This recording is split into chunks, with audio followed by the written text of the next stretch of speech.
नमो भगवते वासुदेवाय नमः। अध्याय 14 प्रकृति के 3 गुण। 7वें अध्याय से लेकर 12वें अध्याय तक श्री कृष्ण परम सत्य भगवान के विषय में विस्तार से बताते हैं। अब भगवान स्वयं अर्जुन को और आगे ज्ञान दे रहे हैं। यदि कोई इस अध्याय को दार्शनिक चिंतन द्वारा भली भांति समझ ले तो उसे भक्ति का ज्ञान हो जाएगा। 13वें अध्याय में यह स्पष्ट बताया जा चुका है कि विनय पूर्वक ज्ञान का विकास करते हुए भव बंधन से छूटा जा सकता है। यह भी बताया जा चुका है कि प्रकृति के गुणों की संगति के फल स्वरूप ही जीव इस भौतिक जगत में बद्ध है। अब इस अध्याय में भगवान स्वयं बताते हैं कि वे प्रकृति के गुण कौन कौन से हैं, वे किस प्रकार क्रिया करते हैं, किस तरह बांधते हैं और किस प्रकार मोक्ष प्रदान करते हैं। इस अध्याय में जिस ज्ञान का प्रकाश किया गया है उसे अन्य पूर्ववर्ती अध्यायों में दिए गए ज्ञान से श्रेष्ठ बताया गया है। इस ज्ञान को प्राप्त करके अनेक मुनियों ने सिद्धि प्राप्त की और वे वैकुंठ लोक के भागी हुए। अब भगवान उसी ज्ञान को और अच्छे ढंग से बताने जा रहे हैं। यह ज्ञान अभी तक बताए गए समस्त ज्ञान योग से कहीं अधिक श्रेष्ठ है और इसे जान लेने पर अनेक लोगों को सिद्धि प्राप्त हुई है।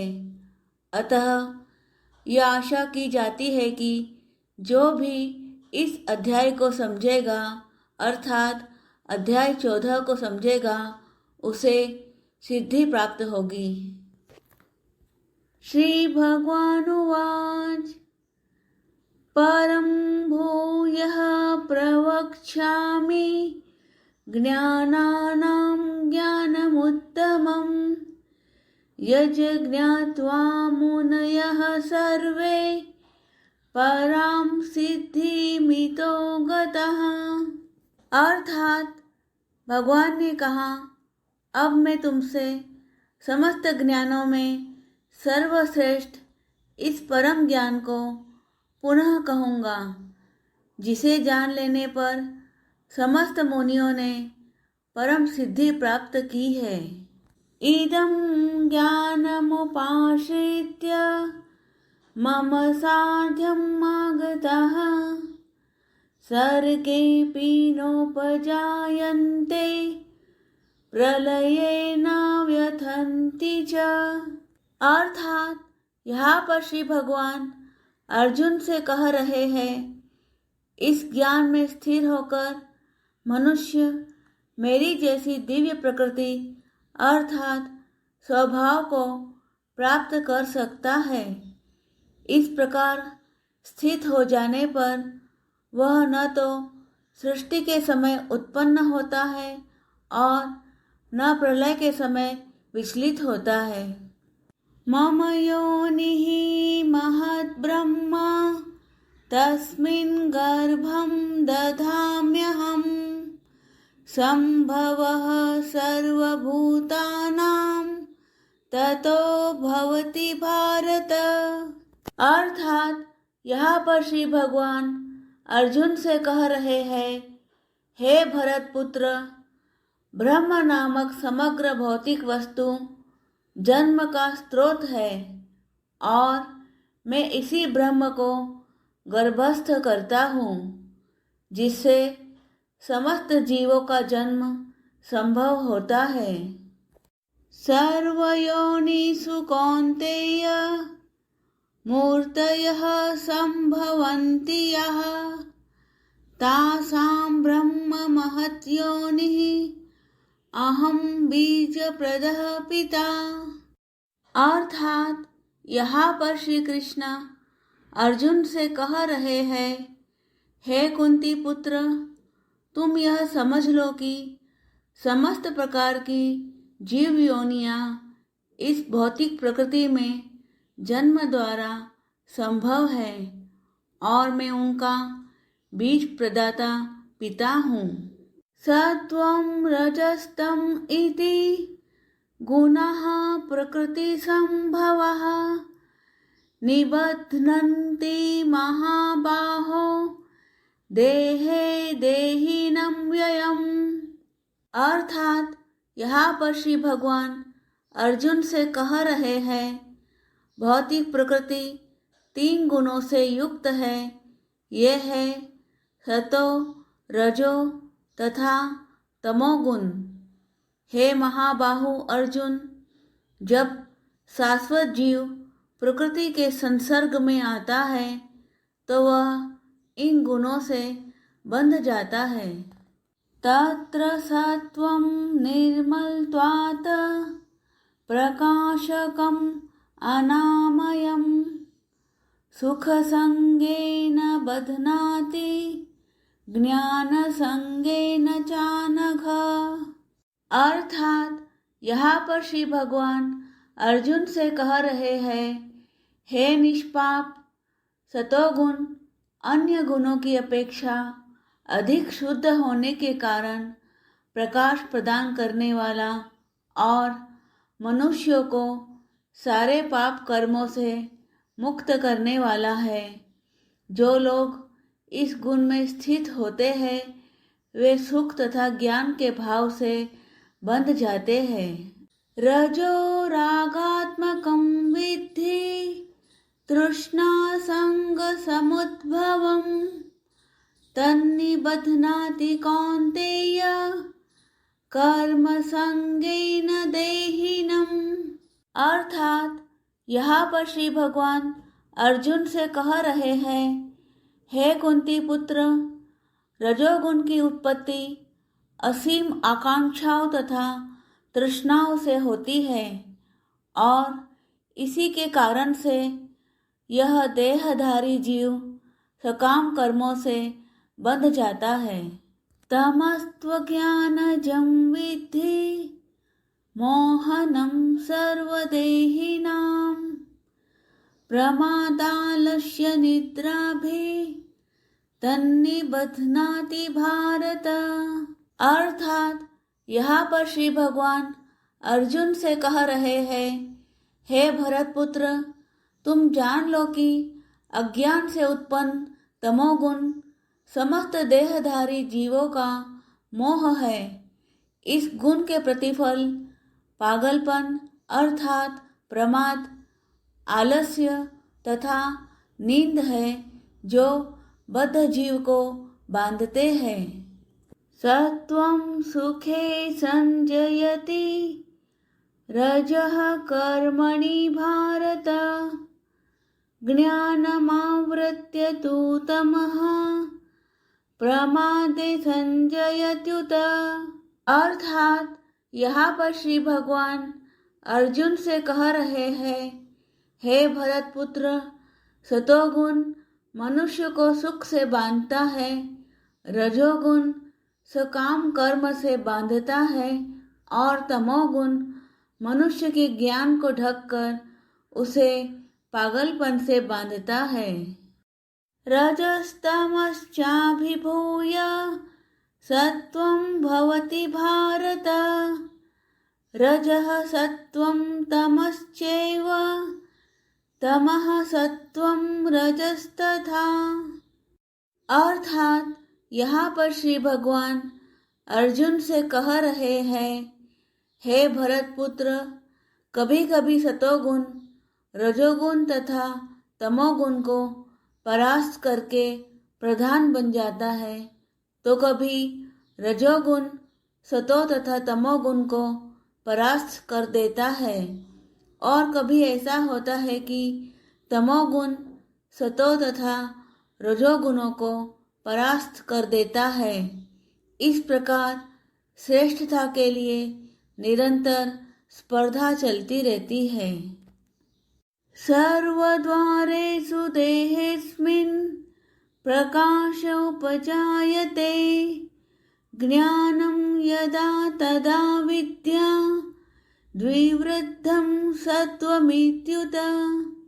अर्थात यहाँ पर श्री भगवान अर्जुन से कह रहे हैं, सतोगुण की अभिव्यक्ति को तभी अनुभव किया जा सकता है जब शरीर के सारे द्वार ज्ञान के प्रकाश से प्रकाशित होते हैं। लोभ प्रवृत्तिरारंभ कर्मणामशमः स्पृहा रजस्येतानि जायन्ते विवृद्धे भरतर्षभ।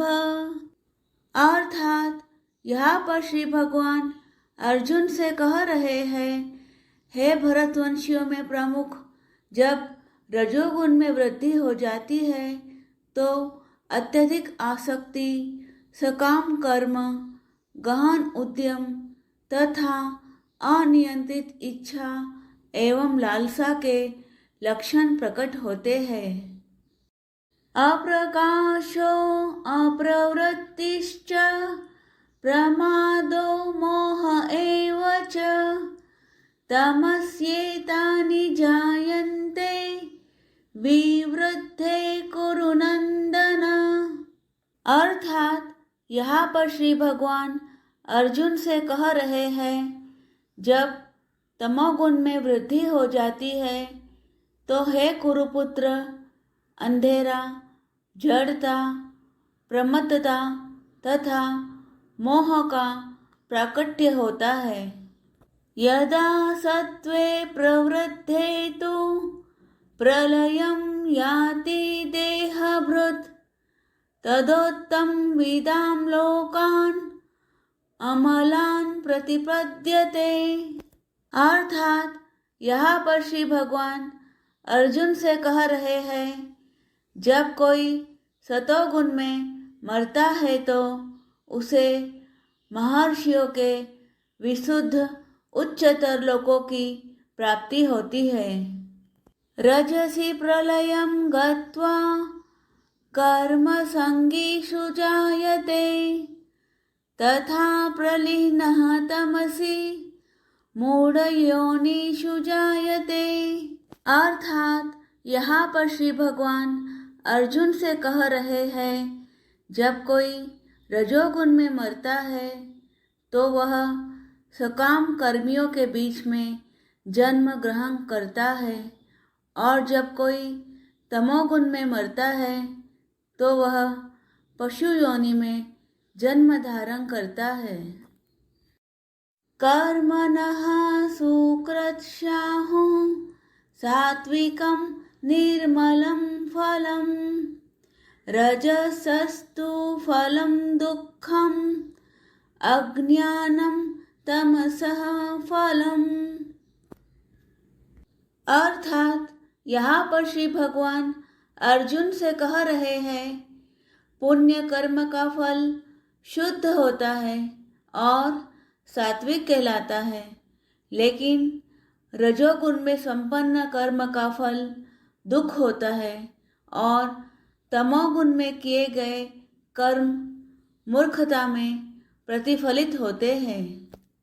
सत्वात् संजायते ज्ञानं रजसो लोभ एव च प्रमादमोहो तमसो भवतो ज्ञानमेव च। अर्थात यहाँ पर श्री भगवान अर्जुन से कह रहे हैं, सतोगुण से वास्तविक ज्ञान उत्पन्न होता है, रजोगुण से लोभ उत्पन्न होता है और तमोगुण से अज्ञान, प्रमाद और मोह उत्पन्न होते हैं। ऊर्ध्वं गच्छन्ति सत्त्वस्था मध्ये तिष्ठन्ति राजसः जघन्यगुणवृत्तिस्था अधो गच्छन्ति तामसः। अर्थात यहाँ पर श्री भगवान अर्जुन से कह रहे हैं, सतोगुणी व्यक्ति क्रमशः उच्च लोकों को ऊपर जाते हैं, रजोगुणी इसी पृथ्वी लोक में रह जाते हैं और जो अत्यंत गर्हित तमोगुण में स्थित है वे नीचे नरक लोकों को जाते हैं। नान्यं गुणेभ्यः कर्तारं यदा दृष्टानुपश्यति गुणेभ्यश्च परं वेत्ति मद्भावं सोऽधिगच्छति। अर्थात यहाँ पर श्री भगवान अर्जुन से कह रहे हैं, जब कोई यह अच्छी तरह जान लेता है कि समस्त कार्यों में प्रकृति के तीनों गुणों के अतिरिक्त अन्य कोई कर्ता नहीं है और जब वह परमेश्वर को जान लेता है जो इन तीनों गुणों से परे है, तो वह मेरे दिव्य स्वभाव को प्राप्त होता है। गुणानेतानतीत्य त्रिन्देहि देह समुद्भवान् जन्म मृत्यु जरा दुःखे विमुक्तोऽमृतमश्नुते। अर्थात यहाँ पर श्री भगवान अर्जुन से कह रहे हैं, जब देहधारी जीव भौतिक शरीर से संबद्ध इन तीनों गुणों को लांघने में समर्थ होता है तो वह जन्म मृत्यु बुढ़ापा तथा अनेक कष्टों से मुक्त हो सकता है और इसी जीवन में अमृत का भोग कर सकता है। अर्जुन उवाच कैर्लिंगे स्त्रीन् गुणानेतान् अतीतो भवति प्रभो किमाचारः कथं चैतां स्त्रीन् गुणानतिवर्तते। अर्थात अर्जुन ने पूछा, हे भगवान, जो इन तीनों गुणों से परे है वह किन लक्षणों के द्वारा जाना जाता है, उसका आचरण कैसा होता है और वह प्रकृति के गुणों को किस प्रकार लांघता है। श्री भगवान उवाच प्रकाशं च प्रवृत्तिं च मोहमेव च पाण्डव न द्वेष्टि सम्प्रवृत्तानि न निवृत्तानि काङ्क्षति। उदासीनवदासीनो गुणैः यः न विचाल्यते गुणावर्तन्त इत्येवं योऽवतिष्ठति न इङ्गते।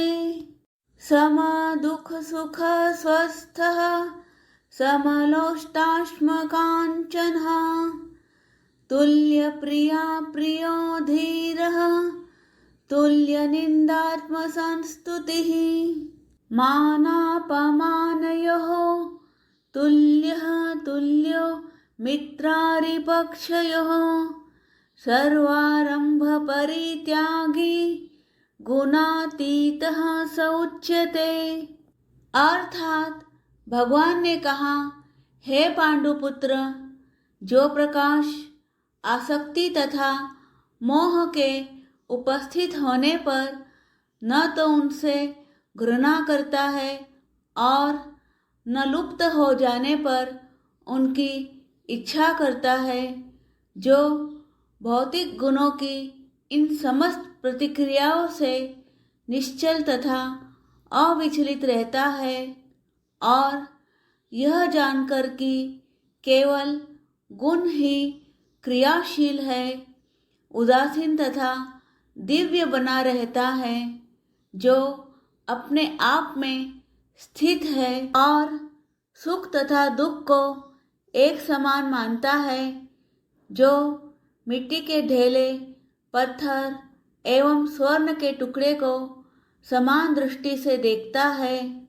जो अनुकूल तथा प्रतिकूल के प्रति समान बना रहता है, जो धीर है और प्रशंसा तथा बुराई, मान तथा अपमान में समान भाव से रहता है, जो शत्रु तथा मित्र के साथ समान व्यवहार करता है और जिसने सारे भौतिक कार्यों का परित्याग कर दिया है, ऐसे व्यक्ति को प्रकृति के गुणों से अतीत कहते हैं। मां च यो व्यभिचारेण भक्ति योगेन सेवते सगुणान् समतीत्येतान् ब्रह्म भूयाय कल्पते। अर्थात यहाँ पर श्री भगवान अर्जुन से कह रहे हैं, जो समस्त परिस्थितियों में अविचलित भाव से पूर्ण भक्ति में प्रवृत्त होता है, वह तुरंत ही प्रकृति के गुणों को लांघ जाता है और इस प्रकार ब्रह्म के स्तर तक पहुंच जाता है। ब्रह्मणो हि प्रतिष्ठाहम् अमृतस्य व्ययस्य च शाश्वतस्य च धर्मस्य सुखस्यैकान्तिकस्य च। अर्थात यहाँ पर श्री कृष्ण अर्जुन से कह रहे हैं, और मैं ही उस निराकार ब्रह्म का आश्रय हूँ, जो अमृत्य, अविनाशी तथा शाश्वत है और चरम सुख का स्वाभाविक पद है।